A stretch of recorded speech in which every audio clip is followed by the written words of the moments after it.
विज्ञान और प्रौद्योगिकी, ये मेरा एरिया है।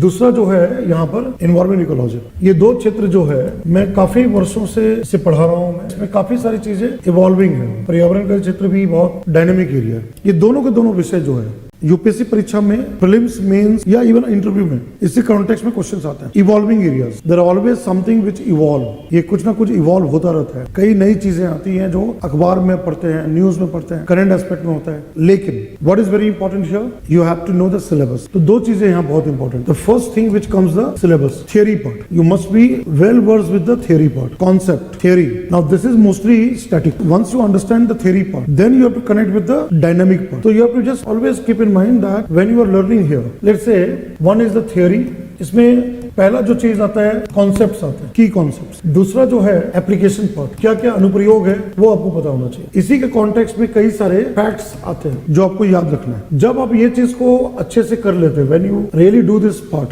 Then you are able to connect with whatever comes in current affairs. After this part which comes next one, environment ecology as well as science and technology, newspapers हो गए, उसके बाद मैगजीन्स हो गए। यहाँ पर और भी क्या बहुत इंपॉर्टेंट आता है, वेबसाइट्स होते हैं, जैसे गवर्नमेंट वेबसाइट हो गया, कई बार इंटरनेशनल वेबसाइट भी हो। मैं ये मानता हूँ कि जब भी आप कोई भी तैयारी कर रहे हैं तो वो चरणबद्ध होना चाहिए। ऐसा नहीं कि आप अचानक सब चीज जंप कर दें। Many times I have found students they focus more on the current affairs. Current affairs पढ़ना है, लेकिन जब आपका फाउंडेशन नहीं है, when you don't know the theory, you will not understand what is in the current affairs, आपको समझ में नहीं आएगा। तो करंट अफेयर्स को समझने के लिए आपको सिलेबस या थ्योरी को समझना बहुत ही जरूरी है। It's very very important to understand the key concept and the facts and everything, then only you can go to the current affairs. But unfortunately what happens, many of the students for science and technology, for environment, they focus on this area, current affairs, and they neglect the theory part, static part. It should be the other way around. First static theory part, then coming to current affairs, and then after that you have to combine them. That will help you clear the exam.